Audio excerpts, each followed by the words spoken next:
जाति व्यवस्था नहीं। भाई बहनों, यदि हम मनुष्य अपने आप को कहलाते हैं तो हमारे पूर्वज का नाम मनु है। हम एक पिता की संतान, मानव मात एक समान, मानव मात एक समान, एक पिता की सब संतान, एक पिता की सब संतान। भाई बहनों, हम एक पिता की संतानें हैं, हम महाराज मनु की संतानें हैं, इसलिए मनुष्य कहलाते हैं। यदि वो गृह धर्म का पालन न किया होते तो शायद मनुष्य का प्रादुर्भाव नहीं होता। और तो और हम आप अपनी बात करें, यदि हमारे आपके माता पिता ने गृह धर्म का पालन न किया होता तो हमको आपको भी इस धरती पर आने का सौभाग्य मिलता क्या? मिलता क्या? नहीं साहब, हमारे आपके माता पिता ने गृह धर्म का पालन किया तो हमें आपको इस धरती पर आने का सौभाग्य प्राप्त हुआ है। इसलिए भाई और बहनों, गृहस्थ आश्रम सर्वश्रेष्ठ आश्रम है। लेकिन कैसे कहें, लोग गृहस्थ के बारे में न जाने कैसी कैसी बात करते हैं। नहीं साहब, गृहस्थ आश्रम तो अच्छा नहीं है, गृहस्थ में तो आनंद नहीं है। गृहस्थ तो अच्छा है कि साधु बाबा बन जाया जाए। साधु लोग, बाबा लोग ज्यादा अच्छे होते, क्यों? क्योंकि साहब ऊंचे ऊंचे आसन पर बैठने को मिलता है, लोग बड़ी सेवा करते हैं, खाने पीने के लिए भी मेवा मलाई मिलता है, लोग खूब माला वाला भी पहनाते हैं और बड़ा आनंद है साहब। परम पूज्य गुरुदेव कहा करते थे, बेटा असफलता केवल यह सिद्ध करती है कि सफलता का प्रयास पूर्ण मनोयोग से नहीं किया गया। आप जहाँ कहीं भी हैं, यदि वहाँ आनंद में नहीं है तो दुनिया में फिर आनंद व खुशी कहीं मिलने वाली नहीं है, नहीं है। जैसे हमारी बहनें मायके जाती हैं, नहीं जाती, मायका नहीं समझती क्या? समझती है ना? मायके जाती कि नहीं जाती? नहीं जाती। एक बार हमारे कहने से चली जाना और बार बार है पति से झगड़ा करके पूरा का पूरा मायका भरा हो, माँ भी हो, पिता भी हो, भाई भी हो, बहन भी हो, सहेली भी हो, पूरा का पूरा मायका भरा हो। कितना अच्छा लगेगा साहब मायका, यदि पति से झगड़ा करके है तब फोन कर देते, तब किसी को भेज देते। साहब यदि पति से झगड़ा करके गई है तो मायके में एक दिन एक वर्ष के बराबर लगता है, और खुशी मन से गई तब क्या बात है। ये आनंद व खुशी बाहर की चीज नहीं है, अंदर में है तब बाहर मिलने वाली है, अंदर में नहीं है तो बाहर मिलने वाली।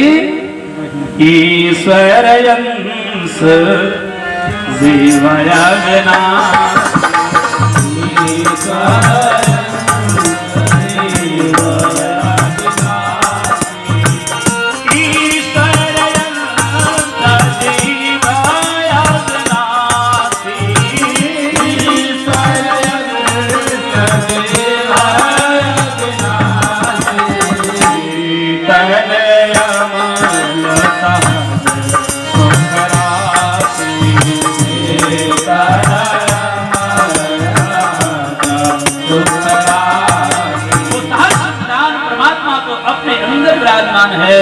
अंदर में खुशी है तो बाहर मिलने वाली है, अंदर में खुशी नहीं है तो बाहर मिलने वाली नहीं है। पर कैसे कहे साहब, लोग कहते नहीं है साधु बाबा लोग ज्यादा अच्छे होते, करना वरना कुछ पड़ता नहीं है, आराम से घूमते टहलते रहते हैं, समाज से मिलता है, खाते हैं, मौज करते हैं। वैसे ही भैया एक सज्जन थे, कभी पत्नी से कुछ बात हो जाती, कभी भाइयों से कुछ बात हो जाती, कभी पड़ोस से कुछ बात हो जाती। कुछ लोग तो लड़ते मरते झगड़ते जीवन बिता देते हैं, कुछ लोग घर बार को ही छोड़ देते हैं। ऐसे एक सज्जन थे साहब, वो घर के झगड़े को नहीं बर्दाश्त कर पाए, ऊब करके घर बार को छोड़ दिया, चले गए। कुछ दिन रामलला के सानिध्य में रहे, थोड़ी दिन रहे, फिर वहां से मन उचट गया, फिर काशी में चले गए, काशी में भी थोड़े दिन रहे, फिर वहां से मन उचट गया। खुशी तो अंदर है, बाहर मिलने वाली नहीं साहब। प्रसन्नता से गए होते, वैराग्य लेकर के गए होते तो हो सकता शायद आनंद मिलता, लेकिन वो तो घर से दुखी होकर के पत्नी को छोड़ करके, छोटे छोटे बच्चों को विलपटे छोड़ करके गए, तो कहां से आनंद मिलने वाला। भटकते भटकते कई तीर्थों में गए, अंत में सुना कि हरिद्वार बड़ा अच्छा, तो हरि का द्वार है। हरिद्वार पहुंचे, वहां भी सप्ताह 15 दिन रहे, अगल बगल के जो भी तीर्थ थे किए। और हरिद्वार की तो बात ही क्या है, वो हरि का द्वार है, दिव्य स्थान है। क्या महिमा माँ गंगा की पतित पावनी पाप नाशिनी माँ गंगा 7 धाराओं में बहती है। एक बार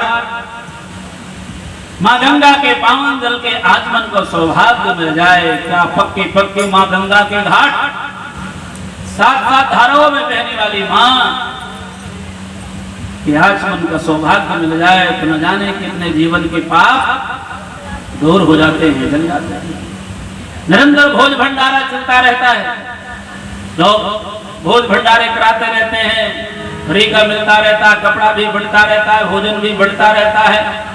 आवास की तो दिव्य व्यवस्थाएं जगह जगह पर बनी ही, धर्मशालाएं मंदिरों में जगह बनी है, दिव्य व्यवस्था है सर, अद्भुत व्यवस्था है। इस युग का अद्भुत तीर्थ है। मौका लगे तो आप सब जरूर एक बार पधारें। आप सबके लिए हम सब परिवार निमंत्रण लेकर के आए हैं, आप आइए हरिद्वार। आप सभी भाई बहनों का सादर आमंत्रण है, निसंकोच आए। हमारे यहाँ कोई शुल्क नहीं लगता है, निःशुल्क सारी व्यवस्था है, आप पधारें। तो थोड़े दिन रहे माँ गंगा के पावन तट पर। शाम को जब पतित पावनी माँ गंगा की पावन आरती होती है, ऐसा लगता है कि धरती पर स्वर्ग उतर आया है। थोड़े दिन रहे पर वहां से मन चट गया। किसी से पूछा, भैया ये बताओ यहाँ कौन कौन सा स्थान घूमने लायक है। उस व्यक्ति ने पूछा, ये बताओ कहाँ कहाँ गए आप। दूधाधारी मंदिर गए कि नहीं गए? हाँ हुआ है। वैष्णो देवी गुफा देखा कि नहीं देखा? हाँ देखा है। वहाँ नीलकंठ गए कि नहीं गए? हाँ नीलकंठ भी हुआ है। राम झूला गए कि नहीं गए? हाँ वहाँ भी हुआ है। लक्ष्मण झूला देखा कि नहीं देखा? लक्ष्मण झूला भी है। चंडी देवी गए कि नहीं गए? हाँ चंडी देवी भी है। मनसा देवी गए कि नहीं गए? हाँ मनसा देवी भी हुआ है। सती मंदिर देखा कि नहीं देखा? हाँ सती मंदिर भी हुआ है। तो जहाँ जहाँ गए मेरा मन नहीं लगता है, मन उचट जाता है। अच्छा ये बताओ तुम शांति कुंज गए कि नहीं गए? नहीं साहब, शांति कुंज का तो हमने नाम सुना ही नहीं है। तब उस व्यक्ति ने कहा, ऐसा है, इसी हर की पैड़ी से 5 किलोमीटर दूरी पर सप्तऋषि आश्रम, भारत माता मंदिर के आगे सप्तऋषि आश्रम के बगल में शांति कुंज धाम स्थित है।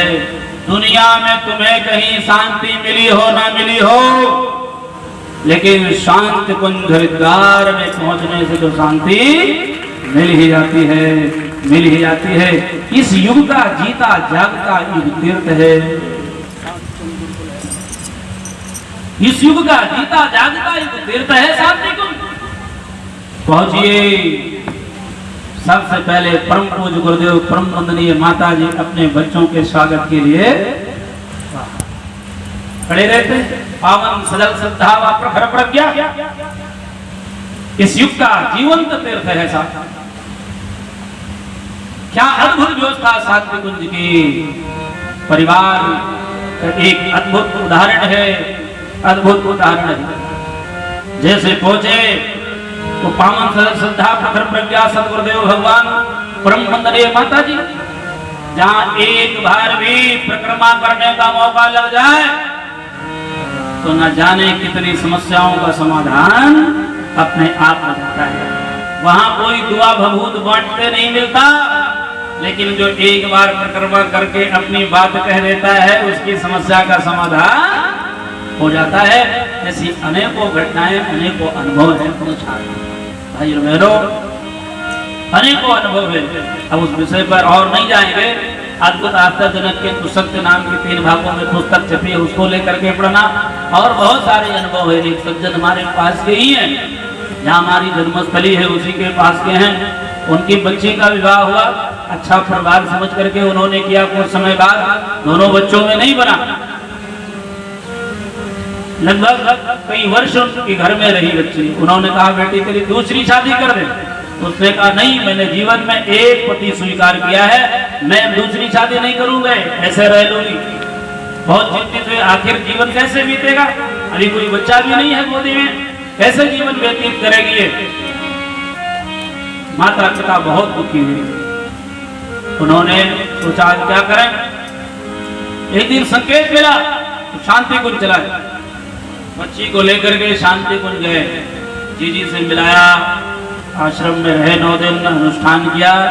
उसके बाद ये हुआ, चलने से पहले मन में भाव जगा, उन्होंने बेटी से कहा बेटी तू ऐसा कर, अपने जीवन की जितनी बातें हैं उस पत्र में लिख दे। तेरा पत्र कोई नहीं पढ़ेगा, केवल गुरुजी और माताजी पढ़ते हैं और कोई नहीं पढ़ता वहां। उन्होंने एक पत्र लिखाया बेटी से, पत्र लिख करके गुरुदेव माताजी के पास स्पर्श करके वही समाधि स्तर पर रख दिया। इधर से ये घर पहुंचते हैं और उधर से बेटी की ससुराल से विदा कराने के लिए आ जाते हैं। भाई और बहनों, वो बेटी आज उस परिवार में खुश है, घर परिवार अच्छे से चल रहा है, अब किसी प्रकार की कोई दिक्कत नहीं है। वो लगभग 7 साल बाद अपने ससुराल गई, तो वहां दुआ बबू देते कोई नहीं दिखता, लेकिन वहां से कोई खाली हाथ लौट करके भी नहीं आता है। लौट करके उन्हें देते नहीं देखा, मगर झोली भरी देखी, कोई खाली हाथ नहीं लौट करके आता। ऐसा सिद्ध तीर्थ है। आगे बढ़ते हैं तो 9 कुंड की 3 यज्ञशाला, 27 कुंड की बनी है 5 यज्ञशाला। परम पूज्य गुरुदेव ने दादा गुरुदेव के द्वारा 1971 में जो अखंड अग्नि प्राप्त हुई, उस अखंड अग्नि को परम पूज्य गुरुदेव ने ला करके स्थापित किया। और सजल श्रद्धा प्रखर प्रज्ञा भी साधारण नहीं है। परम पूज्य गुरुदेव ने अपने प्रवचनों में कह दिया, 1985 के खंड ज्योति में लिख दिया, मौका लगे तो लेकर के पढ़ना। परम पूज्य गुरुदेव ने कहा बेटा अब तो इस शरीर से 3 वर्षों तक काम होगा। सब कार्यकर्ता समझ गए, इसका मतलब गुरुदेव को कोई काम करना होता तो पहले से घोषणा करते, अब 3 साल बाद अपना शरीर छोड़ देंगे। वैसे गुरुदेव ने 5 साल बाद शरीर छोड़ा, उन्होंने कहा हमारे अभी भगवान की ओर से, गुरु की ओर से 2 साल का एक्सटेंशन मिला है। गुरुदेव और 5 साल रहे और उनका अभी 2 साल और रहेंगे बाद में। भाई और बहनों, उस समय गुरुदेव ने घोषणा की, सब कार्यकर्ता लोग पहुंच गए। गुरुजी आप हैं तो हम आपसे अपनी बात कह लेते, आप नहीं रहेंगे तो अपनी बात हम किससे कहेंगे। गुरुजी ने कहा बेटा मैं अपनी प्राण चेतना को खींच करके सविता देवता में एकाकार कर दूंगा। किसी को कोई समस्या होगी सविता देवता का ध्यान कर लेना, सविता देवता से अपनी बात कर लेना, तेरी समस्या का समाधान हो जाएगा। कार्यकर्ताओं ने कहा गुरुदेव आप हैं तो सहजता से हम आपसे बात कर लेते हैं, ये ध्यान मान क्या होता है, इतनी गहराई तक तो भी हम नहीं पहुंच पाए। तब गुरुदेव ने कहा बेटा मैं अपने जीते जी अपने लिए प्रखर प्रज्ञा, माता जी के लिए श्रद्धा बना देता हूँ। मैं अपना शरीर छोड़ूंगा, अपनी प्राण चेतना को खींच करके प्रखर प्रज्ञा में स्थापित कर दूंगा। समय आने पर ब्रह्मधनीय माता भी अपनी प्राण चेतना को खींच करके श्रद्धा में स्थापित कर देगी। कोई समस्या होगी आकर के प्रखर प्रज्ञा से श्रद्धा पर कह देना। साक्षात गुरुदेव और माता जी प्रखर प्रज्ञा और श्रद्धा के रूप में शांति कुंज में विराजमान है। हम सबका परम सौभाग्य ऐसा तीर्थ जहाँ पर गुरुदेव कणकण में विराजते हैं। फिर आगे बढ़ते हुए 1971 में दादा गुरुदेव ने खंड अग्नि प्रदान की थी, जहाँ ऋषि मुनि जब तक ध्यान करते जिस धोनी में बैठ करके यज्ञ करते और साधना करते जिसके सामने, उस अग्नि को दादा गुरुदेव ने गुरुदेव को प्रदान की थी। वो अखंड अग्नि आज भी शांति कुंज में स्थापित है। उस अखंड अग्नि में नित्य यज्ञ होता है, हजारों की संख्या में नित्य लोग आहुतियां देते हैं। ऐसी पावन यज्ञशाला की विभूति माथे से लग जाए तो जाने कितने पाप भर जाते हैं। फिर आगे बढ़ते हैं जो दोनों जिनके लोग शिविर में जाते हैं उसके लिए क्लास चलती है और बढ़िया प्रोफेशन हाल है, जहाँ तीनों बेला में सुबह दोपहर शाम ऑपरेशन होता है।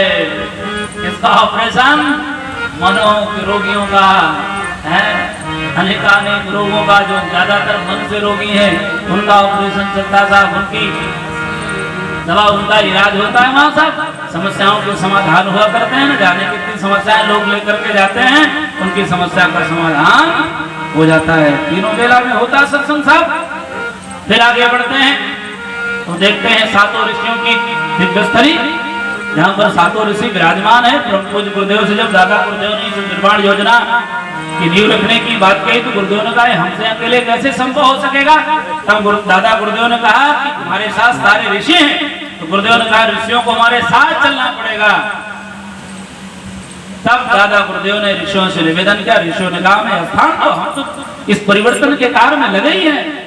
तब परम पूज्य गुरुदेव ने सातों ऋषियों के लिए स्थान बनाया और सातों दिव्य ऋषि वहां पर विद्यमान है। जीवंत प्रतिमाएं हैं, साक्षात ऋषि गण उसमें विराजते हैं। उसको सामान्य पत्थर की मूर्ति मत समझना। जब कभी मौका लगे श्रद्धा के साथ उन्हें नमन करना। फिर आगे बढ़ते हैं तो गायत्री माता का दिव्य मंदिर वो सामान्य मंदिर नहीं है भाई बहनों, सामान्य मंदिर नहीं है। वो परम पूज्य गुरुदेव को जब दादा गुरुदेव का निर्देश हुआ कि अपनी नगरी को छोड़ करके आप आगे बढ़े और अपनी तपस्थली को छोड़ करके अब हरिद्वार में स्थान बनाए, तब परम पूज्य गुरुदेव वहां से निकले और शांति कुंज में वो हरिद्वार में युग तीर्थ की स्थापना की बात सोची।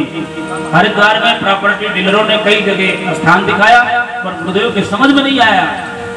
जब उस स्थान पर गुरुदेव पहुंचे, टहलते टहलते जहां गायत्री माता का मंदिर है, तो एक क्षण के लिए गुरुदेव ठहर गए और उसके बाद गुरुदेव ने कहा हमको यही जमीन लेनी है। सभी कार्यकर्ताओं ने कहा गुरुदेव यहाँ कैसे आश्रम बनेगा। उस समय बिल्कुल वहां दलदल था, गंगा की सातवीं धारा वहीं से बहा करती थी।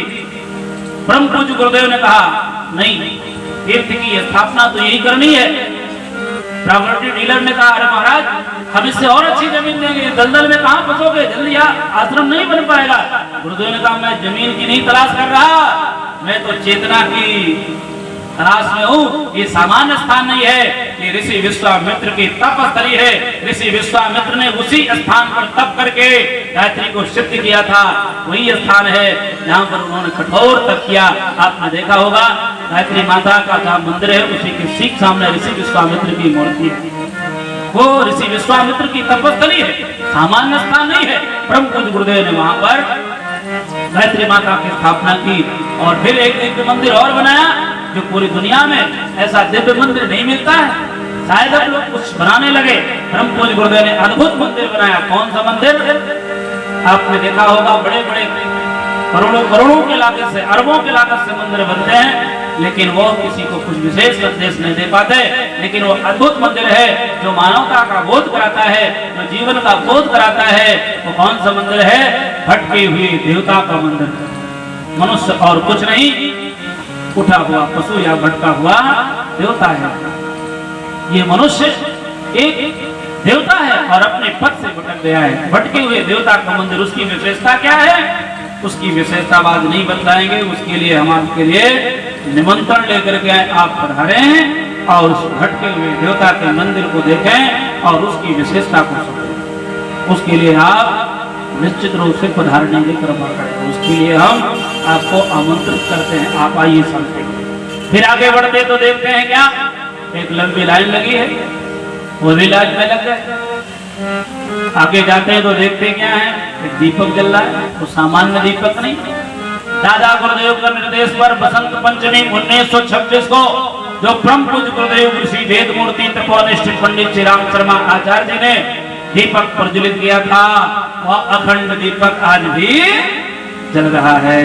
दीपक के बारे में मान्यता है, जो दीपक 12 वर्ष तक जल जाता है अखंड, उसके सामने की हुई श्रेष्ठ भावनाएं पूर्ण होने लगती है।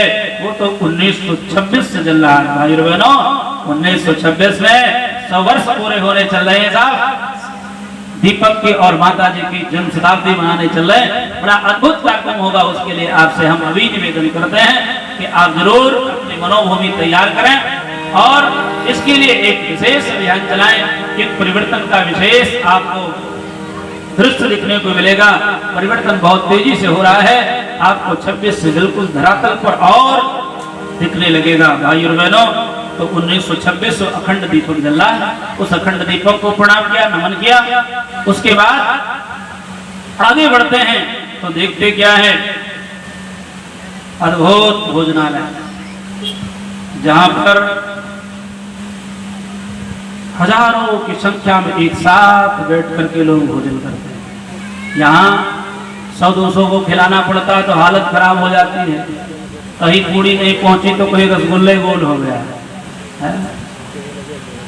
आइए शांति कुंज हरिद्वार, 20 हजार आदमी नित्य भोजन करता है, कोई शोरगुल नहीं, कोई खटपट नहीं, कोई भूखा नहीं सोता। दुनिया का एक ऐसा आश्रम है जहां पर भोजन, शिक्षा, आवास बिल्कुल सब निःशुल्क है, कोई आपसे मांगते नहीं मिलेगा। आपकी इच्छा है तो आप वहां रसीद कटाइए, अनुदान काउंटर पर जमा करिए।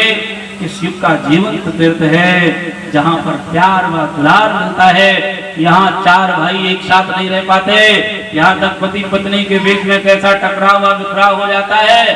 जो कदम से कदम मिला करके चलने का संकल्प लेते हैं वो भी कटघरे में खड़े होते हैं। लेकिन आइए जीवंत तीर्थ परिवार का जीता जागता उदाहरण, जहाँ 5000 परिवार एक साथ रहते हैं। शांति कुंज गुरुकुल है पावन, युग ऋषि का तपधाम है, युग ऋषि का तपधाम है। शांति कुंज युग तीर्थ का मर्म न जाने को, हर पल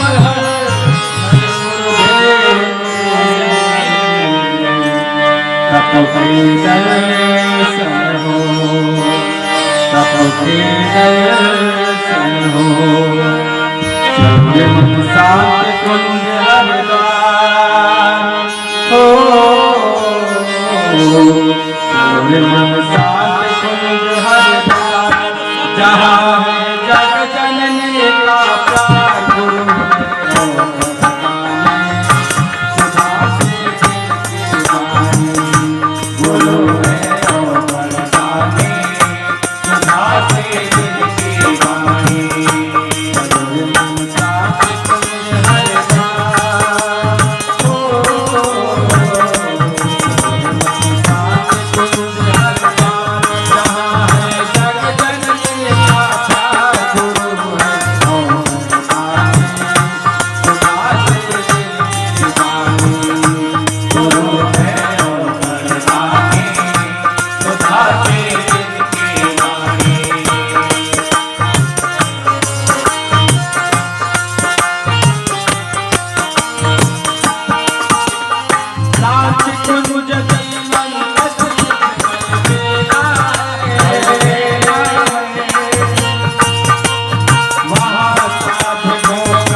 परिवार की जय। और उसके बाद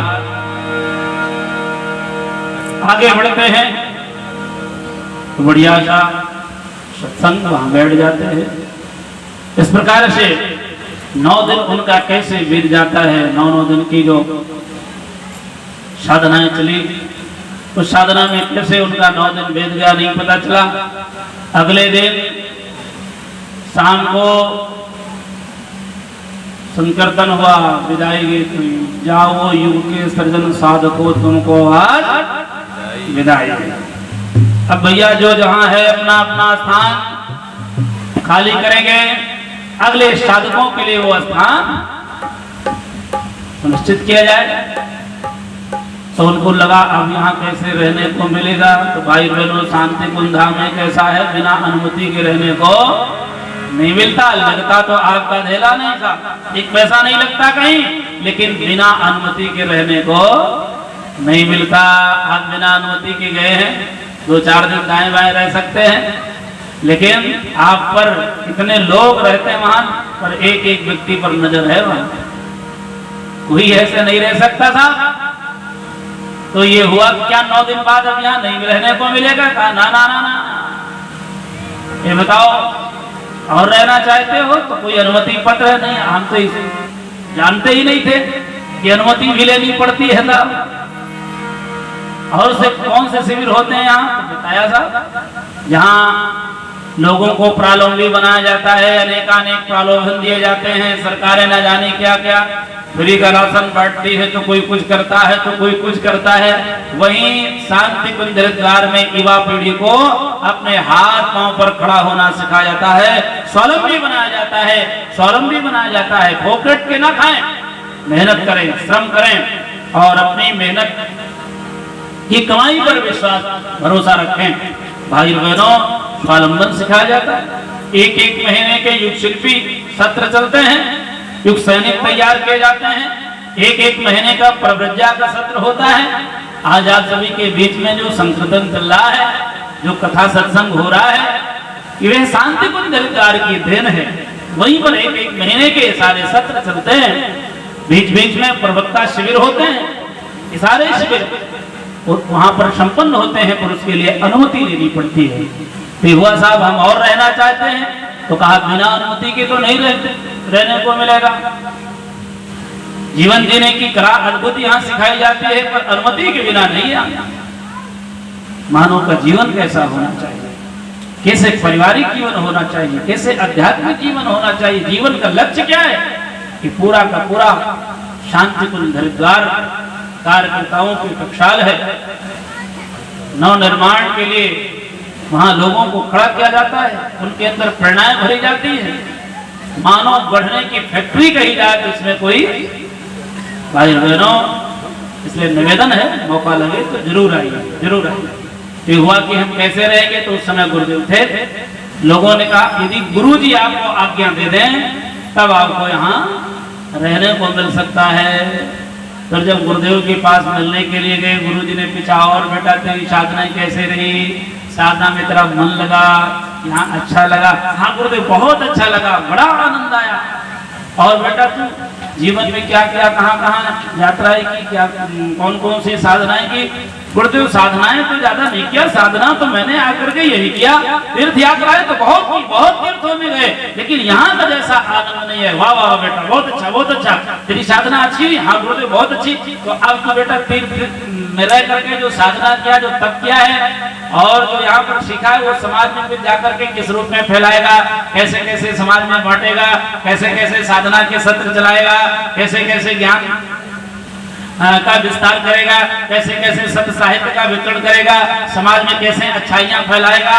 और बता तू बेटा कुछ संकल्प मन में उठा है तो जाकर के क्षेत्रों में करेगा ना? करूंगा जरूर गुरुदेव, लेकिन गुरुदेव कैसे के मेरा तो मन यहाँ से जाने को नहीं करता, मेरा मन करता है हम यही आश्रम में रह जाएं। गुरुदेव ने कहा वाह वाह बेटा, बहुत अच्छा, बहुत अच्छा। पर ये बता तू बेटा परिवार में कौन कौन है? भाई बहनों, हमने कल ही निवेदन किया था, शांति कुंज में गुरुदेव समयदान उसी का लेते थे जिसके घर को छोड़ करके आने से घर की व्यवस्था बिगड़ने ना पाए। अगर घर छोड़ के आने से घर की व्यवस्था बिगड़ रही तो गुरुदेव कहते बेटा तेरा भी वही काम है, मुझे तुझसे वहां काम लेना है, समय आने पर तुझे बुला लूंगा। तो गुरुदेव पहले पारिवारिक स्थिति जानते हैं। गुरुदेव ने पूछा बेटा परिवार में कौन कौन है? माता पिता है। हाँ गुरुदेव माता पिता है। तो पिताजी तेरे क्या करते? नौकरी करते, व्यापार करते? नहीं गुरुदेव वो तो खेती किसानी करते थे, अब बूढ़े हो गए, घर पे रहते। माताजी हम गुरुदेव माताजी भी है। तो अध्यापिका है क्या? नहीं गुरुदेव वो भी गृहस्थ का काम करते, तो गृहिणी है, घर में ही रहती है, बूढ़ी हो गई, अब तो कहीं बाहर ज्यादा जा फिर नहीं, चल फिर भी नहीं पाती, बाहर नहीं जा पाती है। अच्छा बेटा तेरी शादी हुई है? हाँ गुरुदेव शादी तो हुई है। तो तेरी पत्नी क्या करती है? नौकरी करती है कि व्यापार करती है कि कोई विशेष अधिकारी है, क्या है? गुरुदेव नहीं वो भी गृहस्थ है। अच्छा बेटा तेरे बच्चे का नहीं? हाँ गुरुदेव बच्चे तो तीन। वाह, तो बड़ा बेटा क्या करता है? एयरफोर्स में है क्या? छोटा बेटा क्या अध्यापक है क्या? इंजीनियर है क्या? किसी फैक्ट्री में काम करता है क्या? तो कोई व्यापार करता? नहीं गुरुदेव बड़ा बेटा तो अभी 5 साल का है, छोटा तो 3 साल का है, सबसे छोटा तो अभी माँ के गोदी में है। तो फिर बेटा तूने घर को छोड़ दिया? क्योंकि गुरुदेव घर में तो शांति नहीं मिली। अरे तब तो गुरुदेव का तेवर बदल गया। जब पके आम जैसे माता पिता, बूढ़े माता पिता की सेवा में तुझे शांति नहीं मिली, पत्नी के काम में हाथ बटाने में तुझे शांति नहीं मिली, बच्चों के किलकारियों में उनके मुस्कुराहट में तुझे शांति नहीं मिली, तो दुनिया में कहीं शांति मिलने वाली नहीं है। क्योंकि इतने रत्न दिए हैं जिससे अपना देश महान है। भारत की परिवार व्यवस्था ही रत्नों की खान है। गृहस्थ में तुझे शांति नहीं मिली तो दुनिया में कहीं शांति मिलने वाली नहीं है। इतने रत्न दिए हैं कैसे, इतने रत्न दिए हैं कैसे, जिससे देश महान। भारत की परिवार व्यवस्था ही रत्नों की खान। भारत की परिवार व्यवस्था ही रत्नों की खान।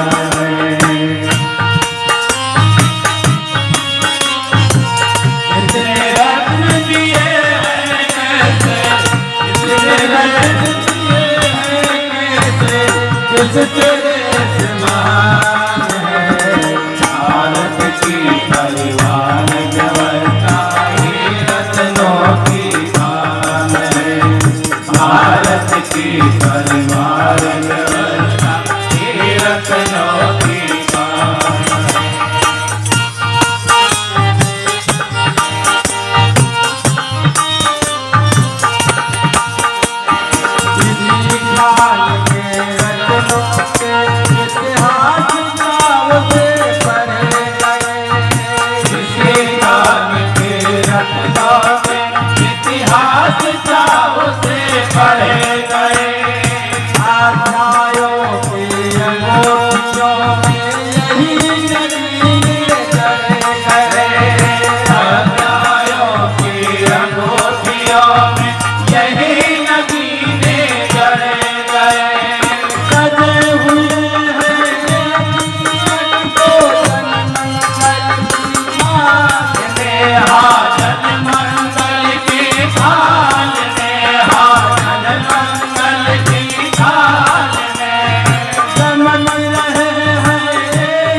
परिवार व्यवस्था ही रत्नों की खान।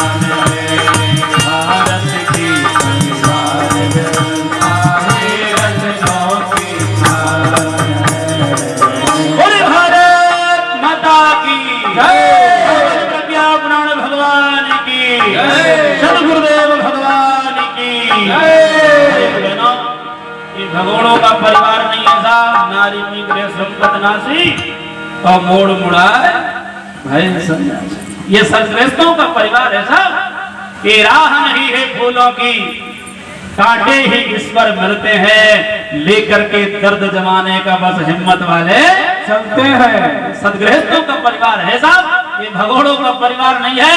भगोड़ों के लिए यहाँ कोई जगह नहीं है। गुरुदेव ने कहा बेटा तुझे माता पिता की सेवा में शांति नहीं मिली, बच्चों को संस्कारवान बनाने में शांति नहीं मिली, तो दुनिया में तुझे कहीं शांति मिलने वाली नहीं है। क्योंकि गृहस्थ एक तपोवन है जहां पर रह करके संयम सेवा और सहिष्णुता की साधना करनी पड़ती है, साधना करनी पड़ती है।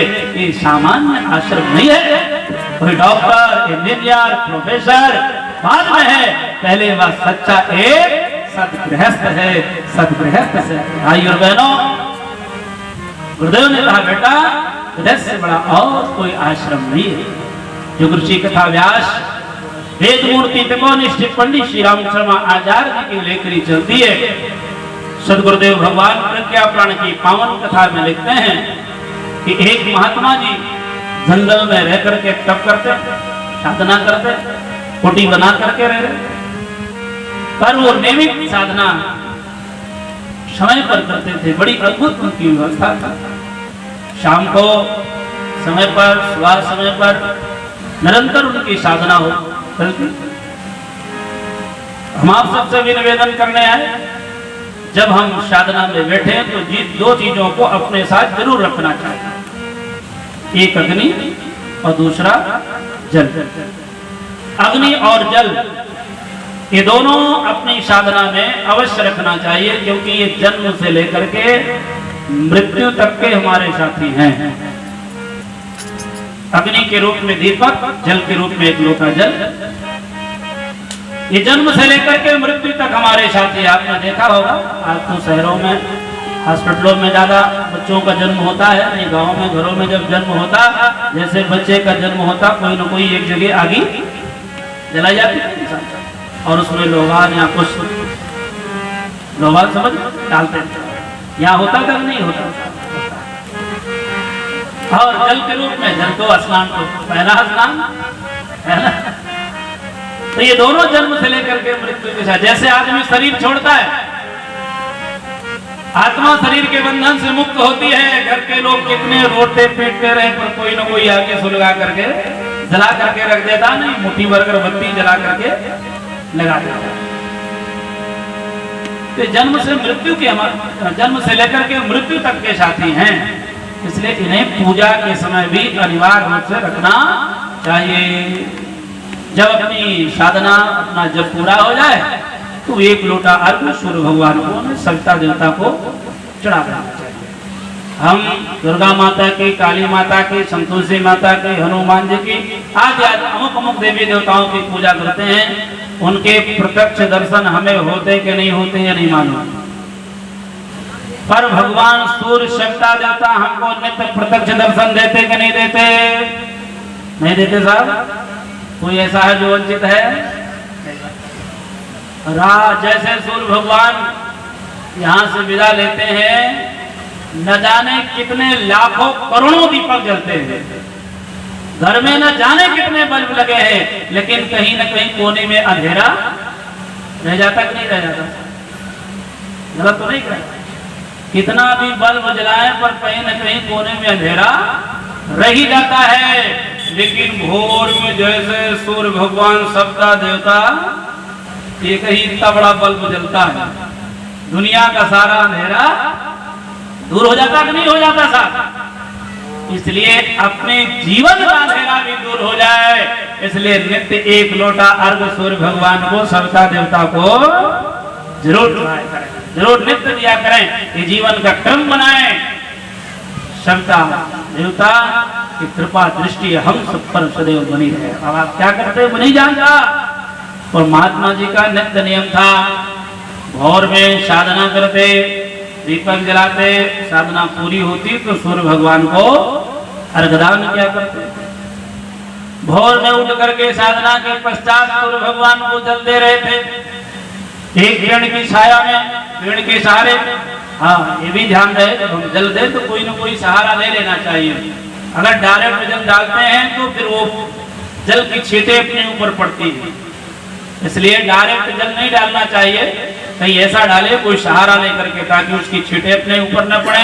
हो सके तो ज्यादातर सिर के ऊपर से जल देना चाहिए। ऐसा जल देने से जो सूर्य की किरणें धार को, जल की जो धार पड़ती है उसको पार करके जब हमारे ऊपर पड़ती है तो हमको निरोगता प्रदान करती है, इसलिए ऊपर से जल देना चाहिए। ऊपर से ये क्रम जीवन का, तो कोई ना कोई पेड़ का सहारा, किसी को वैसी व्यवस्था बना करके ताकि छींटे अपने ऊपर ना पड़े। तो वो भी एक पेड़ की छाया में जल दे रहे थे। भोर का समय था, संयोग की बात थी, और नीचे सूर्य भगवान को पेड़ की छाया में जल दे रहे, ऊपर पेड़ की डाल पर एक चिड़िया बैठी थी। भोर का समय था, उसको क्या पता कि कोई महात्मा जी नीचे सूर्य भगवान को जल दे रहे हैं। उसको अपना काम लगा, ऊपर से सो कर दिया। वो गंदगी आकर के महात्मा जी के अचले पर पड़ी। महात्मा जी ने क्रोध भरी दृष्टि से जब चिड़िया को देखा, महात्मा जी के आंखों का तेज जब चिड़िया को छुआ तो चिड़िया भस्म होकर के जमीन पर गिर पड़ी। महात्मा जी को ये हो गया, इसका मतलब हमारी साधना सिद्ध हो गई। अब हम जिसको चाहे वरदान दे दें और जिसको चाहे श्राप दे दें। अब हमारी साधना सिद्ध हो गई साहब। थोड़ा जो कुछ बकाया था वो भी बड़ा उनका एक, पर एक और अद्भुत उनके अंदर बात थी। क्या एक दिन एक दरवाजे पर जाते, एक घर से भिक्षा लेते थे। अगर उस घर से उन्हें भिक्षा नहीं प्राप्त होता तो किसी दूसरे के दरवाजे पर नहीं जाते, भूखे रह जाते। आज तो कैसे गए साहब, कोई महात्मा जी आए, एक घर से 5 किलो चावल, 2 किलो दाल, 5 किलो आटा, हल्दी, मिर्चा, नमक, खटाई सब उनको दे दिया जाए, तो बाकी किसी के दरवाजे पर मांगने नहीं जाएंगे साहब। किसी के जब तक पूरा का पूरा मोहल्ला नहीं मांग लेंगे संतोष नहीं होगा, चाहे ले जाकर के बनिया की दुकान पर बेच ही देना पड़ेगा। और उनका नियम था साहब, एक घर से एक दिन भिक्षा लेते थे, सच्चे संतों का ही। और दूसरे के दरवाजे पर नहीं जाते साहब, अगर नहीं मिला तो भूखे रह जाते। उनका एक अद्भुत नियम था। भैया लोग प्रतीक्षा भी करते थे, काश महात्मा जी हमारे घर का भी एक चुटकी सीधा ले लेते, हमारे घर का भी एक चुटकी सीधा ले लेते। लोग अपना सौभाग्य समझते थे। आज तो लोग जब दरवाजे पर कहीं आ भी जाते तो हम दुत्कार भी देते हैं। हमारी एक ये भी आदत है, दुत्कार देते हैं। पर विचार करें कि हम दान करें पर बुद्धिमत्ता के साथ, है भी सोच समझ के भी दान देना चाहिए। दुत्कारते हैं पर सोच समझ लिया करें कौन है कैसा है। दान करें पर बुद्धिमत्ता के साथ, परम पूज्य गुरुदेव लिखते हैं। आपने दान किया है? कभी कभी हमारी बहनें भाई लोग भावना में आते हैं, कहते हैं साहब हमने दे दिया, उनका जो मन करे सो करे। नहीं, हम दान कर रहे हैं, हमारा लगता रहा, इस पर भी मैं विचार करना चाहता। यदि हमने दान किया, उसने हमारे पैसे से दारू पिया और उसका एक्सीडेंट हुआ, मर गया, तो उसका पाप किसके खाते में जाएगा साहब? हमारे खाते में, क्योंकि हमारे पैसे की उसने दारू पी, नाली में गिरा, गाड़ी में टक्कर मारी, वो मरा, तो हमारा बनता, इसलिए वो पाप हमको लगेगा। पर दान करें पूरी बुद्धिमत्ता के साथ। हमारा दान लग कहाँ रहा है? और अच्छे कार्यों में दान जब करते हैं तो कई हजार गुना होकर के वापस मिलता है। इसलिए यज्ञार्थ जैसे कार्यों में हमें दान भी करना चाहिए, दान में पीछे भी नहीं रहना चाहिए, क्योंकि तुलसीन पक्षिन के पिए घटे न सरता नीर, और दान दिहे धन ना घटे जो सहाय रघुवीर। तो दान देना चाहिए। दान देना कभी मिथ्या नहीं जाता, पर सोच समझ के दें हम दान कहाँ कर रहे हैं, अच्छे कार्यों में करें, तब बात बनेगी। तीर्थों में जहाँ श्रेष्ठ कार्य हो, जैसे शांतकुंज हरिद्वार में देखिए कितनी दिव्य व्यवस्था है, जहाँ कोई मिशन आज में नहीं प्रयोग होता है, वहाँ बाढ़ में, भूकंप में न जाने लाखों लोग मित्र आते हैं, उनके सबके व्यवस्थाओं में लगता है। ये अच्छे कार्यों में, अध्यात्म में तो हमें दान करते रहना चाहिए। योगेश्वर भगवान कृष्ण जी की अपने गीता में कहते हैं, जो व्यक्ति अपनी कमाई आप खाता है वो पाप खाता है। आपकी खुद की कमाई है, आप दान करके नहीं खा रहे हैं, किसी को खिला करके नहीं खा रहे हैं, तो पाप कर्म खा रहे हैं साहब, आपके लिए फलीभूत नहीं होगा। इसलिए जीवन का क्रम होना चाहिए, अपनी कमाई का एक अंश भगवान के काम के लिए निरंतर लगना चाहिए। मुट्ठी फंड निकाले, नहीं तो मुट्ठी निकाले, नहीं एक छोटा सा आप गुल्लक रख लें, अब एक सिक्का उसमें रखें, रोज का क्रम हो। दान की वृत्ति बच्चों के हाथ से डलाइए, बच्चों के अंदर ये भाव जगना चाहिए, देने के भाव जगने चाहिए। आज तो लेना जानते हैं, देना नहीं जानते, इसलिए देने का भाव जगना चाहिए। बच्चों का जन्मदिन हो, विवाह दिन हो, तो उनके हाथों से बंटवाने का क्रम हो। आज तो साहब जन्मदिन होता है तो बच्चे इंतजार करते हैं मौसी कौन सी गिफ्ट लेकर के आएगी साहब। बच्चे को अपना जन्मदिन नहीं याद रहता साहब, वो मौसी की गिफ्ट याद रहती है, फूफा का तो खिलौना याद रहता है साहब। इसलिए दान की वृत्ति बच्चों के अंदर आए, देने का भाव हमारे अंदर आए। जो बड़े करते हैं बच्चे उससे सीखते हैं, ये दान की वृत्ति आनी चाहिए। आप नौकरी करते हैं, व्यापार करते हैं, पहली बोहनी हो तो पहला सिक्का निकाल दे। आप तनख्वाह मिले तो उसमें 10, 20, 21, 51, 1000, 500 जो भी आपकी सामर्थ्य हो, जो इच्छा हो, आप पहले भगवान के पास रख दीजिए, उसके बाद आप खर्च करिए, आपके लिए वरदान बन जाएगा। ये क्रम अपने जीवन का अपनाइए। आप क्या करते हैं मैं नहीं जानता, खुद से विचार करना हमारे भारतीय संस्कृति का ये नियम था। लोग इंतजार करते थे काश महाराज हमारे दरवाजे का एक बच्चा ले ले। आज महाराज गए, एक दरवाजे की कुंडी खड़खड़ाई, घर की मालकिन निकली, ओ भाग के हमारे की महात्मा जी पधारे, दौड़ करके उसके बैठने के लिए आसन की व्यवस्था की, दौड़ करके फिर अंदर गई, थाली उठाया, कुछ उनके सिराब के लिए व्यवस्था करने लगी, उनके भोजन इत्यादि के लिए कुछ अन्न की व्यवस्था करने लगी। तब तक उसका बेटा आ गया दौड़ा दौड़ा। जब बच्चे आते हैं तो किसको बुलाते हैं, बताया था ना उसने, किसको बुलाते हैं, दादी को, किसको, मम्मी को, डैडी को, पापा को बुलाते हैं। ज्यादातर तो डैडी पापा क्या मम्मी को ही बुलाते हैं। मम्मी शब्द से बना है मम्मी, मम्मी शब्द से बना है मम्मी, से निवेदन करते हैं मम्मी नहीं माताजी पिताजी कहने की आदत डलाइए, बच्चों को संस्कार दीजिए। बच्चे आते हैं तो किसको बुलाते हैं, माँ को। और आज कैसे कहें, आज हमारी माताएं बच्चों को जितना अनुशासन सिखाती हैं, शायद इतना अनुशासन बच्चों को कभी नहीं सिखाया। पहले जब बच्चे आते थे रहते थे तो कितना प्यार बांटती थी। आज जैसे बच्चा आता है घर में प्रवेश करता है, जूता वहां खोल, कपड़ा उतारो, मस्त बांटा, इतना अनुशासन, इतना अनुशासन, इतना अनुशासन कि जिसका कोई जवाब नहीं साहब। किताबें तो इतनी लाद दी जाती हैं कि जितना शायद गधे के ऊपर भी नहीं लादा जाता है, इतनी सारी लाद देते हैं। क्या कहें साहब, निवेदन करते हैं बच्चों को अनुशासन नहीं प्यार बांटिए। प्यार पाना अच्छा लगता है कि डांट खानी अच्छी लगती है? विचार करिए। जैसे हमारी माता बहने मायके जाते हैं, भाई को नहीं बोलते साहब, जाते ना, पूरा का पूरा मायका भरा हो लेकिन उस मायके में अपनी मां ना हो, मायके में अपनी मां ना हो, कैसा लगेगा मायका। और मायके में कोई नहीं, अपनी मां मिल जाए, 60 साल की हो गई तो क्या बात है साहब, लेकिन एक बार जब मां गले से लगा लेती है, 2 ठुआसों गिरा देती है, सिर पर हाथ फेर देती है, ऐसा लगता है सारा दुख दर्द दूर हो गया। प्यार पाना अच्छा लगता है कि नहीं लगता साहब, सबको अच्छा लगता कि नहीं लगता, बच्चों को भी अच्छा लगता होगा, बच्चों को भी अच्छा लगता होगा। कितना हमारी माताएं प्यार करती हैं, विचार करना साहब, विचार करना।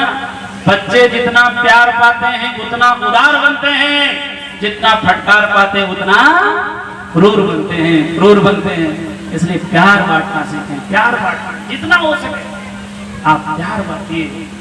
लेकिन कैसे कहें, हमारे बहनों की भी गलती नहीं है, क्योंकि हमारी बहनों के 2-2, 3-3 जगह प्लेटें बनती हैं। अगर बच्चा है दौड़ करके पैर से लिपट जाए तो नीचे वाली प्लेट बिगड़ जाए, और कहीं गले से लिपट जाए तो ऊपर वाली प्लेट बिगड़ जाए। तो प्लेट ना बिगड़ने पाए बच्चा भले ही बिगड़ जाए। माताओं, आपसे प्रार्थना करते हैं, आप जितना प्यार बांटेंगे उतना पाएंगे। बच्चों को प्यार दीजिए, प्यार हाल पर महान बनते हैं। आप इसके चक्कर में मत पड़िए साहब। कैसे कहें साहब, अगर और खुल करके कहें तो जब से बच्चे ने माँ का दूध पीना छोड़ दिया तब से उसको उसकी छाती से चिपकने का मौका नहीं लगा। क्या कहें भाई बहनों, माताएं तो हमारी कुछ प्यार कर भी लेती है, लेकिन पिताजी लोग तो बिल्कुल नहीं करते। यदि बच्चे कभी घुटना उठना छू लिए, वैसे तो पैर छूते ही नहीं। आज सिखाया नहीं गया साहब, आज तो टाटा बाय बाय हाय हाय सिखाया जाता है। पैर छूना तो सिखाया नहीं जाता, झुकना तो सिखाया नहीं जाता। और कहीं भूल से घुटना उठना छू भी जाए, हाँ ठीक है चलो चलो चलो चलो ठीक है। अरे एक बार उसे गले से लगा लेते साहब। आप विचार करिए, आपका एक्सीडेंट हो गया या आप बीमार हो गए, बच्चों ने जाकर के आपको हॉस्पिटल में एडमिट कर दिया,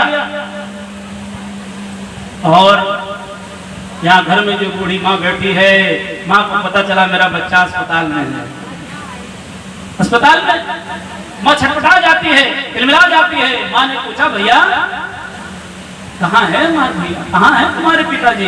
वो दादी चिंता मत करो, उनको अमुक अस्पताल बढ़िया वाले अस्पताल में अपोलो में इसमें ले जाकर के एडमिट कर दिया है, आप चिंता। एक बार भैया मुझको दिखा दीजिए, एक बार हमारे भैया से मिला दीजिए। माँ जिद करती है, पोता बैठा था, आपका बेटा बैठा था, बूढ़ी अम्मा को गाड़ी पर ले जाता है अस्पताल। अस्पताल बूढ़ी माँ पहुंचती है और जैसे अपने बच्चे को देखती है बेड पर, बुढ़ापे का हिलता हाथ जैसे सिर पर फेरती है और पूछती क्या हो गया हमारे भैया को? उतनी देर के लिए आपका दर्द दूर होता कि नहीं होता सर? दूर होता कि नहीं होता? आपका बच्चा 30 साल का है तो क्यों नहीं साहब, एक बार उसे गले से लगाने सीखे, प्यार बांटना सीखे। हमने बताया ना, ये प्यार व दुलार के बल पर इतना बड़ा आज मिशन खड़ा हुआ है। प्यार बांटे, प्यार बांटे, आत्मीयता का विस्तार, आत्मीयता का विस्तार। आज आदमी प्रेम की दो शब्द नहीं बोलता है, आज पूरी दुनिया इसका भूखी है। आप जरा किसी से प्रेम से बोल करके तो देखिए साहब, प्रेम से बोल करके तो देखिए। इसलिए निवेदन करते हैं जितना हो सके उतना प्यार से बोले। आज हमारे कार्यकर्ताओं में भी थोड़ा तनातनी रहती है, बहनों में भी ये चीजें दिखाने की हो जाती है, तो प्यार के शब्द नहीं बोल पाती, इसलिए हमारे कार्यकर्ता भी बिगड़ जाते हैं। तो निवेदन करते हैं, हमारी वरिष्ठ बहनें हैं, वरिष्ठ भाई लोग हैं, प्यार बांटना सीखें, प्यार बांटना सीखें। जितना प्यार बांटेंगे उतना विस्तार होगा, उतनी आत्मीयता बढ़ेगी, उतना परिवार बढ़ेगा। प्यार के बल पर परिवार चलता है, प्यार के बल पर चलता है। अब आप क्या करते हैं मैं नहीं जानता, पर विचार करना, पहले का नियम था प्यार बांटना। वो माँ जैसे बच्चे को देखा दौड़ करके गले से लगाया, उसके कपड़े उतारे, उसका यथास्थान व्यवस्था रखा, उसको खाने पीने के लिए कुछ व्यवस्था बनाई, खाने पीने के लिए बच्चा खाने पीने लगा। तब तक उसके पति देवता भी आ गए। वो सुबह सुबह ही कहीं चले गए थे इमरजेंसी में किसी पड़ोसी के सहयोग के लिए, बेचारे अंधेरी उठ के चले गए थे, भूखे प्यासे वो भी आ गए। उनके जलपान की व्यवस्था करने लगी, उनकी जब व्यवस्था बनाई वो जलपान करने लगे, तब जो है दौड़ करके वो महात्मा जी के लिए गए। बाप रे बाप, महात्मा जी दरवाजे पर बैठे, उनको तो अभी हमने कुछ अन्न दिया ही नहीं, सीधा किसान कुछ दिया नहीं। दौड़ी दौड़ी गई, जल्दी से निकाला एक थाली में, एक बर्तन में लेकर करके गई दरवाजे पर। महाराज हमसे बड़ी भूल हो गई, आपको इतनी देर प्रतीक्षा करना पड़ा, क्या करें। सुबह मेरा बच्चा जो है भूखा चला गया था, वो विद्यालय से आ गया, उसके खाने पीने की व्यवस्था, खाने पीने के लिए व्यवस्था करने लगी। मेरे पति देवता भी एक पड़ोसी के सहयोग में चले गए थे, वो भी बिना मंजन ब्रश में चले गए थे, उनके लिए कुछ चाय त्याग की व्यवस्था करने लगी। महाराज आपको प्रतीक्षा करना पड़ा, इसके लिए हम क्षमा प्रार्थी हैं, हो सके तो हमें क्षमा करना। आप दीजिए महाराज, अपनी कुटी में जा करके बना करके प्रसाद पाइए, अरे तब तो महात्मा जी को इतना गुस्सा कि अपने आपा में नहीं रहे। मैं तेरे दरवाजे पर रोज भीख मांगने आता हूँ, मैं कोई भिखारी हूँ क्या? तुझको नहीं पता मेरे बारे में? इतना गुस्सा कि खोपड़ी के ऊपर से ईयर लेने लगा। उस बहन ने बार बार अन्य विनय किया, महाराज हमसे भूल हो गई, क्या करें? वो बच्चे को हम खाने पीने की व्यवस्था करने लगे, क्षमा करें महाराज, आपने अपनी कुटी में ले जाकर के पाए, नहीं हमारे यहाँ जो माँ चौके में बना है वही कुछ प्रसाद ग्रहण कर ले, मुझे क्षमा कर दे महाराज, जो भी बना है प्रसाद उसे पाले। क्या सोचते मेरे बारे में? मेरे बारे में कुछ जाना तुमने? मैं कोई भिखारी हो जाकर दरवाजे रोज आता हूँ क्या?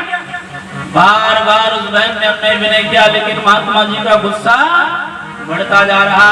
बार बार अन्य विनय करने पर जब महात्मा जी नहीं माने तो उस बहन ने कहा, महाराज आप बड़े सौभाग्यशाली हैं, 3-3, 4-4 घंटे साधना करते हैं, तप करते हैं, भगवान का ध्यान करते हैं, यज्ञ करते हैं, हम उतना जब तक यज्ञ तो नहीं कर पाते।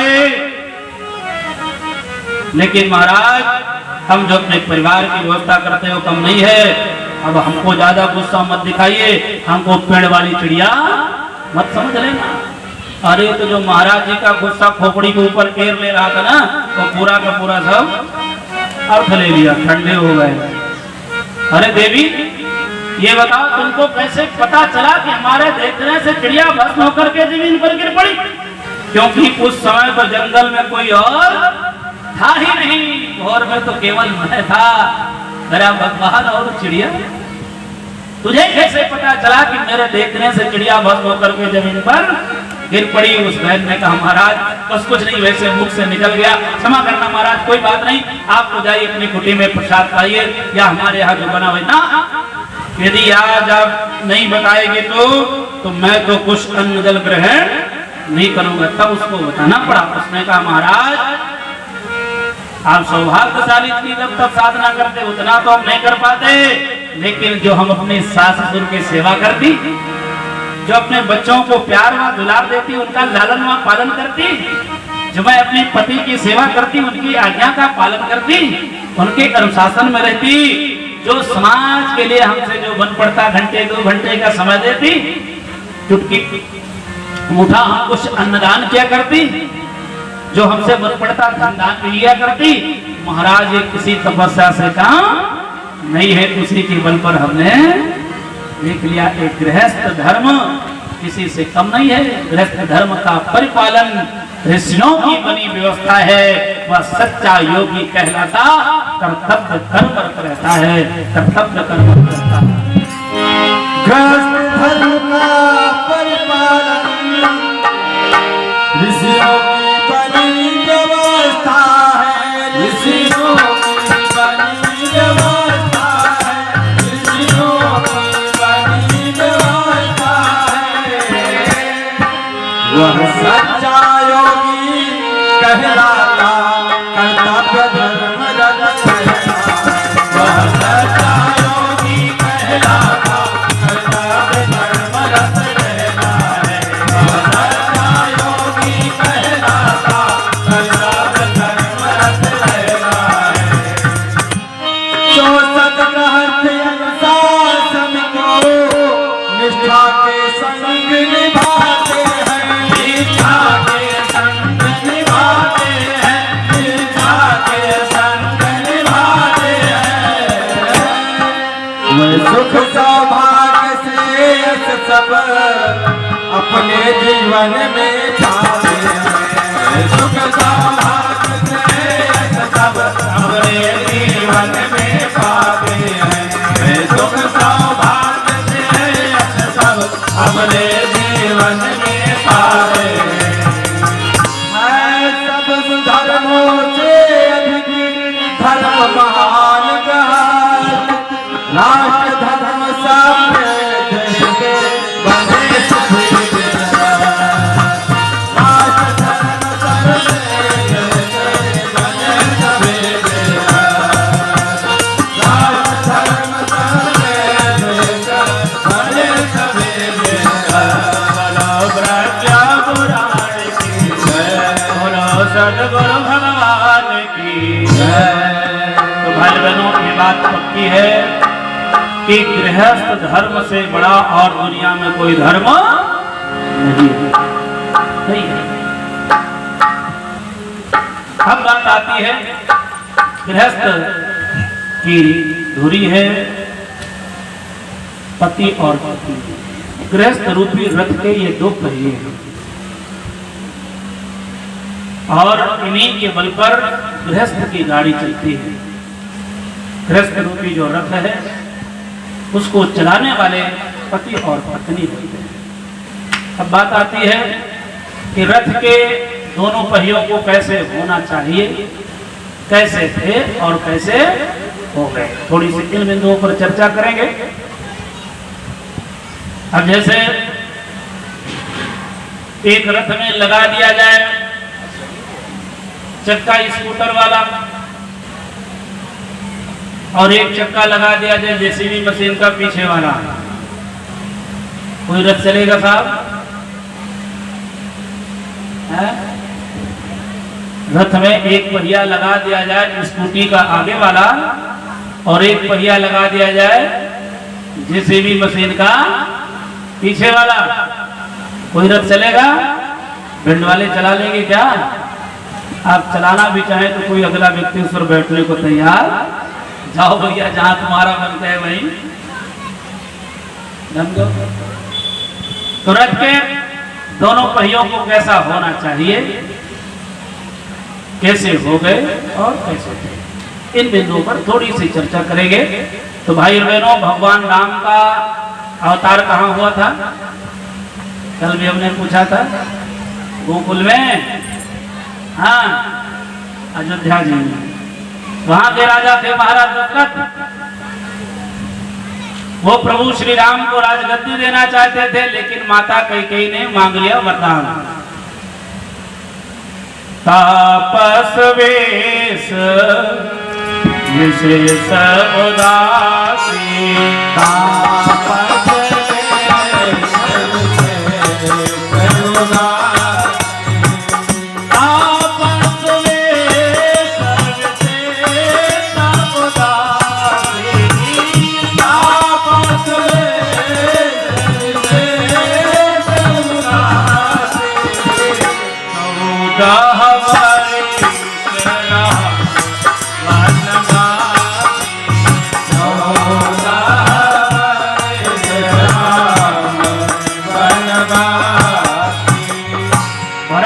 राजगद्दी और राम के लिए 14 वर्ष का वनवास। जब माता कैकेयी ने वरदान मांग लिया, प्रभु श्री राम अपनी मां के पास जाते हैं आज्ञा लेने के लिए। क्या आदर्श प्रस्तुत करते हैं प्रभु श्री राम, कैसा पालन करती है वो मां जो इतना दिव्य संस्कार दिया है।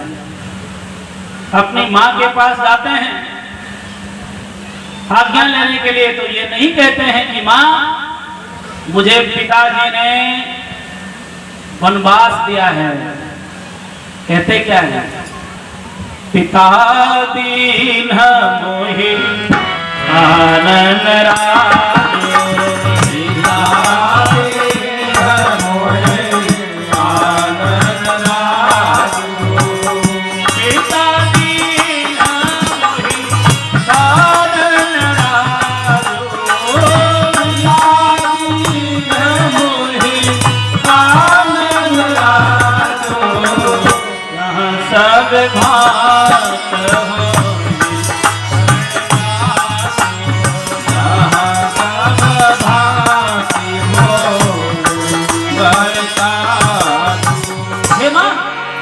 पिता ने मुझे जंगल का राज्य दिया, क्या आदर्श प्रस्तुत किया।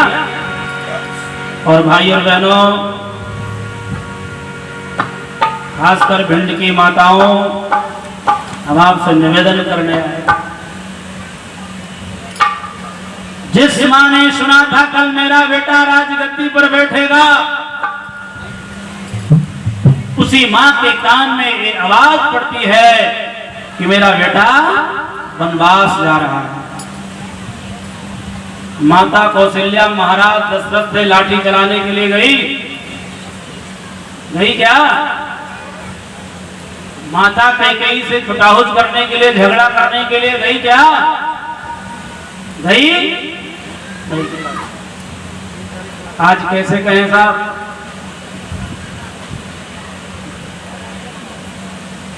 बाजार से सेब आई थी, बूढ़ी अम्मा को दिया गया बांटने के लिए। बूढ़ी अम्मा के मन में कोई ये भाव नहीं था साहब, हमारे किस पोते को ज्यादा मिले, किसको कम मिले। सेब काट रही थी पर बुढ़ापे का हाथ था, चाकू हिल गया। एक सेब का टुकड़ा बड़ा हो गया, एक छोटा हो गया। दोनों हाथ में एक एक टुकड़ा लिए थे। अभी दोनों बहुएं के बेटे आएंगे, दोनों को एक एक हम दे देंगे। संयोग से जिस हाथ में बड़ा टुकड़ा था उधर आ गया छोटी बहू का बेटा, और जिस हाथ में छोटा टुकड़ा था उधर आ गया कौन? छोटी बहू। अब क्या हुआ साहब? बड़ी बहू को जैसे देखा कि उनके बच्चे को तो बड़ा टुकड़ा मिला, मेरे बच्चे को देवराम जेठान के बीच में झगड़ा नहीं होगा, नहीं होगी झगड़ा। धन्य हो, बहुत समझदार पहले भिंड। कैसे कहें साहब, आज इन्हीं छोटी छोटी बातों को लेकर के परिवार में बंटवारा हो जाता था, बंटवारा हो जाता था, नहीं हो जा रहा है साहब। आज नहीं छोटी छोटी बातें, तो मेरे बच्चे को फूटी आम भी देखना नहीं चाहती, उनके बच्चे को दूध देगी तो बढ़िया मलाई देगी, मेरे बच्चे को जब दूध देगी तो ऊपर से मलाई उतार करके अलग से उसमें पानी भी मिला करके। हम आपसे निवेदन करने आए हैं, छोटी मोटी चीजों को, खाने पीने की चीजों को लेकर के परिवार में झगड़ा करेंगे तो आपके बच्चे कभी महान बनने वाले नहीं है, आपके बच्चे कभी महान बनने वाले नहीं है। लेकिन कैसे कहें, आज नहीं खाने पीने की छोटी छोटी चीजों को लेकर के आज परिवार में बंटवारा हो जाता है साहब।